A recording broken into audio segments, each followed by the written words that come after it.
Okay, good morning students. So chemistry overall today topic 13వ group మూలకాలు 13వ నిలువు వరుస మూలకాలు. చూడండి, మనం ఆవర్తన పట్టికను కనుక పరిశీలించినట్లయితే ఆవర్తన పట్టికలో 18 నిలువు వరుసలు అనేటువంటివి ఇక్కడ కలిగి ఉంటాయి, మనకు తెలుసు. అదేవిధంగా 7 అడ్డు వరుసలు అనేటువంటివి ఉంటాయి. ఓకే, 18 నిలువు వరుసలు, 7 అడ్డు వరుసలు. ఈ 18 నిలువు వరుసలని మనం గ్రూపులుగా ఇక్కడ మనం తెలియచేయడం జరుగుతుంది. అదేవిధంగా 7 అడ్డు వరుసలను పీరియడ్గా ఇక్కడ మనం తెలియజేస్తాం. ఓకే, పీరియడ్గా ఇక్కడ మనం తెలియజేస్తాం. మరి ఆవర్తన పట్టికను కనుక మనం పరిశీలిస్తే చూడండి, ఆవర్తన పట్టికలో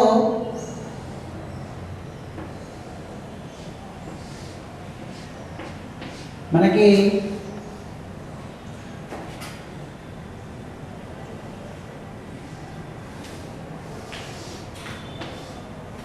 ఇక్కడ ఇది మొదటి గ్రూప్, రెండవ గ్రూప్, 3, 4, 5, 6, 7, 8, 9, 10, 11, 12. అదేవిధంగా 13వ నిలువు వరుస 14, 15, 16, 17, 18. అంటే మొత్తం మనకి 18 నిలువు వరుసలు అనేటువంటివి ఆవర్తన పట్టికలో కలిగి ఉంటాయి. సో 3, 4, 5, 6, 7, 8, 9, 10, 11, 12. అంటే ఇక మనకి అదేవిధంగా 13, 14, 15, 16, 17, 18. మొత్తం 18 నిలువు వరుసలు, 18 గ్రూపులు. వీటిలో మొదటి 2 గ్రూపులు మనకి ఏవైతే కలిగి ఉన్నాయో ఈ 2 గ్రూపులను కలిపి మనం ఎస్ బ్లాక్ మూలకాలుగా మనం తెలియచేయడం జరుగుతుంది. ఓకేనా, ఏవైతే మనకి మొదటి 2 నిలువు వరుసలు, మొదటి 2 గ్రూపులు అనేటువంటి కలిగి ఉన్నాయో ఆ మొదటి 2 గ్రూపులనే మనం ఎస్ బ్లాక్ మూలకాలుగా మనం తెలియజేస్తాం. అదేవిధంగా ఈ మధ్యలో ఉన్నటువంటి 10 గ్రూపులు, అంటే ఇవి మనకి ఎస్ బ్లాక్లో ఇక్కడ మనకి 2 గ్రూపులు, ఈ మధ్యలో ఉన్నటువంటి ఈ 10 గ్రూపులు ఏవైతే ఉన్నాయో ఈ 10 గ్రూపులను మనం డి బ్లాక్ మూలకాలుగా తెలియజేస్తాం. ఓకే, డి బ్లాక్ మూలకాలుగా తెలియజేస్తాం. సో 10 ప్లస్ ఇక మనకి 2, మొత్తం ఇక్కడ 12, రిమైనింగ్ మిగిలినవేనండి 6. అంటే 13 నుంచి 18, 13వ నిలువు వరుస నుండి 18వ నిలువు వరుస వరకు ఉన్నటువంటి ఈ 6 గ్రూపులను కలిపి మనం పి బ్లాక్ మూలకాలు ఇక్కడ మనం తెలియచేయడం జరుగుతుంది. అంటే మొత్తం మీద ఇక్కడ మనకి 13వ గ్రూప్ మూలకాలు, 13వ నిలువు వరుస మూలకాలు. ఈ 13వ నిలువు వరుస మూలకాలు అనేటువంటివి ఏ బ్లాక్ చెందినటువంటివి? పి బ్లాక్ చెందినటువంటి మూలకాలు ఇక్కడ మనం తెలియజేస్తాం. మరి ఈరోజు ఏంటిది? 13వ గ్రూప్ మూలకాలు, అదేవిధంగా పి బ్లాక్ 13వ గ్రూప్ పి బ్లాక్ చెందినటువంటి మూలకాల గురించి మనం తెలుసుకోవడం జరుగుతుంది. ఓకే,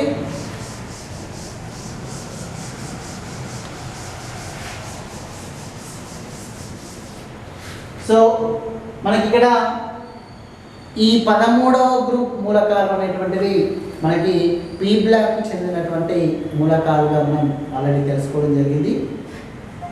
మరి ఈ 13వ గ్రూప్ మూలకాలని మనం థర్డ్ ఏ గ్రూప్ మూలకాలుగా ఇక్కడ మనం తెలియచేయడం జరిగింది. ఓకే, 13వ గ్రూప్ మూలకాలని థర్డ్ ఏ గ్రూప్ మూలకాలు ఇక్కడ మనం తెలియజేస్తాం. ఏంటి గ్రూప్ మూలకం మరి అంటే మనకి ఇక్కడ బోరాన్తో ఇక్కడ స్టార్ట్ అవుతుంది. Boron, boron, aluminium, gallium, indium, thallium. మనకి ఆల్రెడీ బోరాన్, అల్యూమినియం ఈ రెండు మూలకాలు మనకు ఆల్రెడీ తెలుసు. ఇక్కడ జిఏ అంటే gallium, IN indium, TL thallium. ఇవి 13వ గ్రూప్ మూలకాలు ఇక్కడ మనం తెలియజేస్తాం. మరి ఈ గ్రూపును కనుక ఇక్కడ మనం పరిశీలిస్తే ఈ గ్రూపులో మొదటి మూలకం బోరాన్, అదేవిధంగా అత్యంత ముఖ్యమైనటువంటి మూలకం కాబట్టి మనం ఈ నిలువు వరుసను 13వ నిలువు వరుసను మరొక విధంగా బోరాన్ కుటుంబంగా ఇక్కడ మనం వ్యవహరించడం జరుగుతుంది. ఓకే, మొత్తం మీద థర్డ్ ఏ గ్రూప్ని కానీ లేక 13వ నిలువు వరుసని కానీ మనం ఏం చెప్తాం, ఇక్కడ బోరాన్ కుటుంబంగా మనం తెలియజేస్తాం. చూడండి, మరి ఈ గ్రూపును కనుక ఇక్కడ మనం పరిశీలిస్తే ఈ గ్రూపులో అత్యధికంగా లభించేటువంటి మూలకం ఏంటి అంటే అల్యూమినియం. ఓకే, ఏ మూలకం మనకు అత్యధికంగా లభిస్తుంది? అల్యూమినియం. మరి వీటిలో అల్యూమినియం అనేటువంటిది మనకు వివిధ రకాలైనటువంటి సంయోగ స్థితిలో వివిధ రకాలైనటువంటి ధాతువుల రూపంలో మనకు అల్యూమినియం లభిస్తుంది.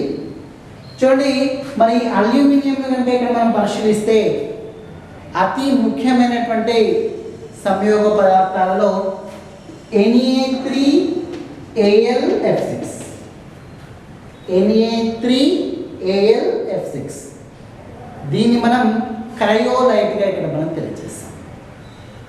ఓకే, ఏంటి Na3Al(F6) క్రయోలైట్. అదేవిధంగా Al2O3 అల్యూమినియం ట్రైఆక్సైడ్ ఆర్ అల్యూమినాగా ఇక్కడ మనం తెలియజేస్తాం. Okay, alumina. అదేవిధంగా Al2O3 2H2O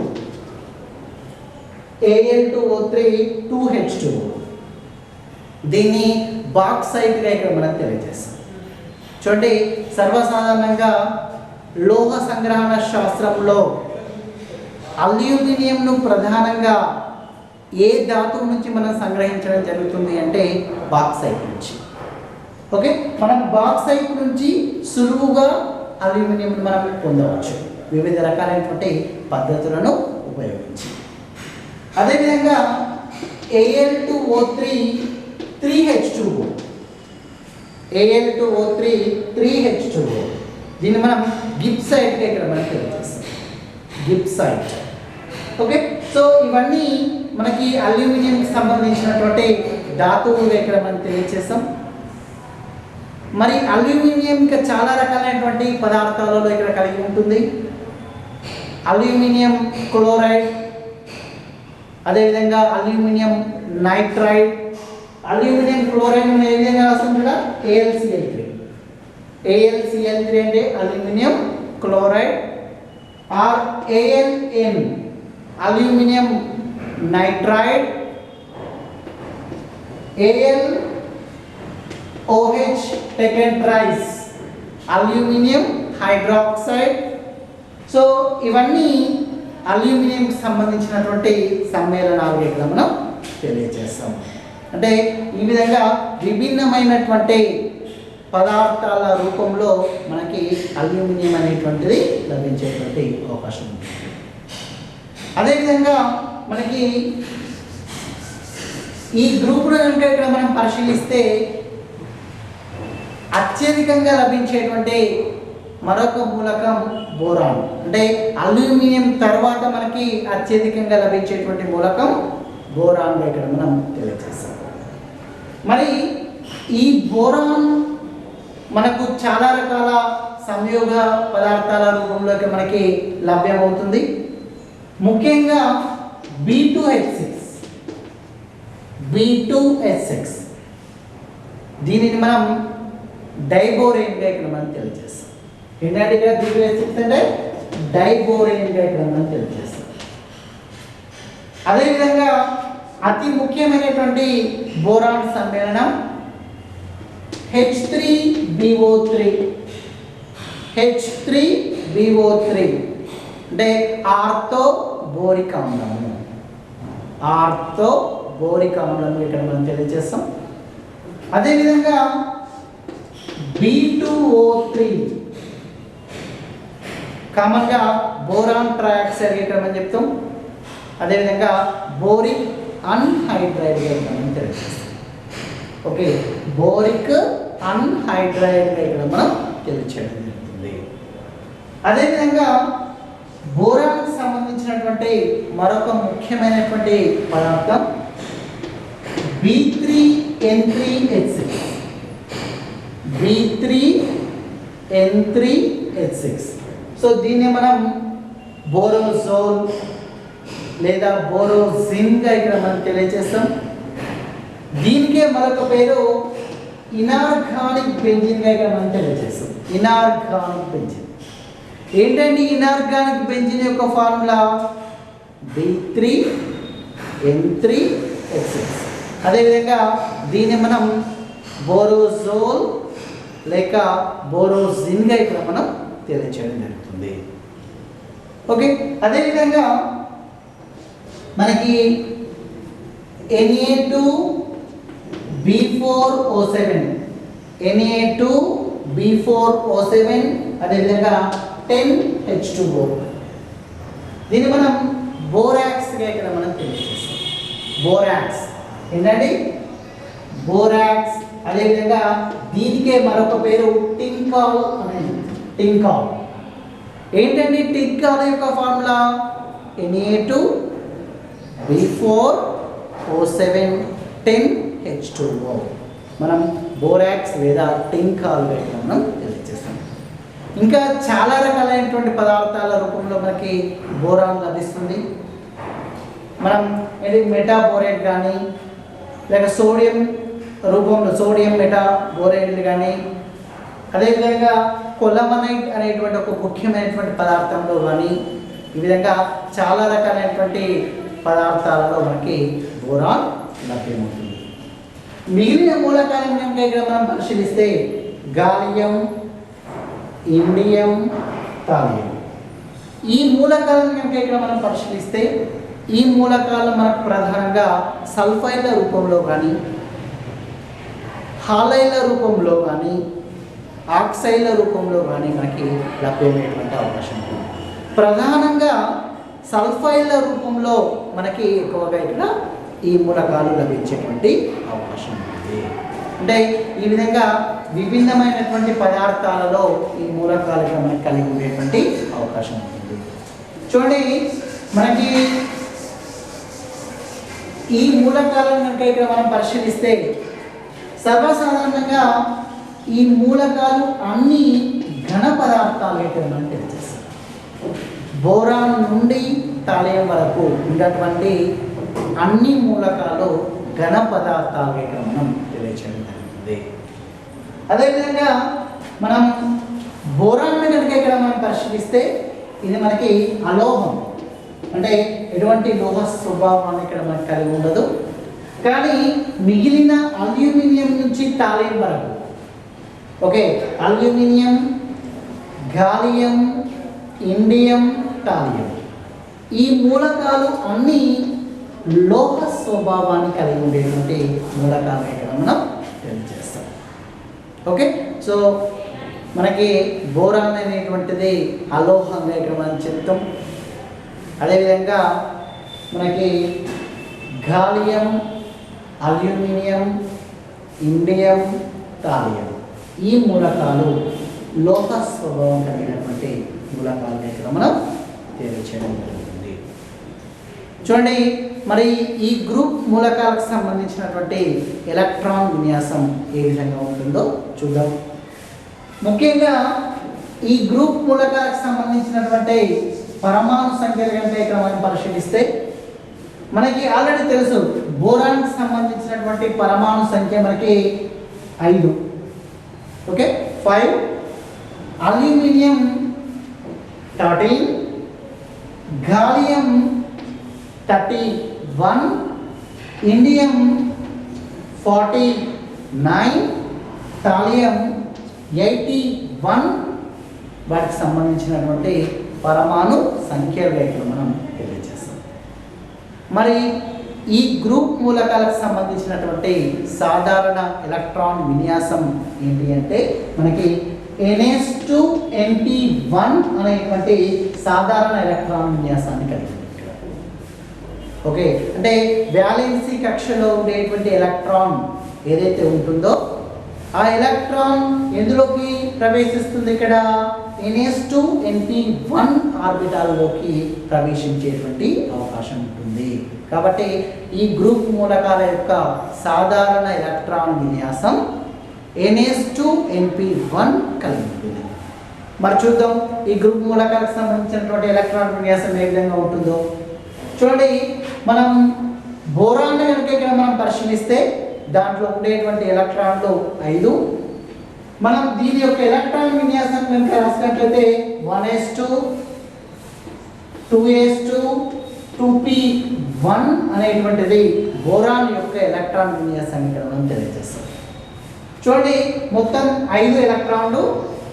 దీంట్లో 2s2 2p1 అనేటువంటిది చివరి కక్ష లేదా బాహ్య కక్షగా ఇక్కడ మనం తెలియజేస్తాం.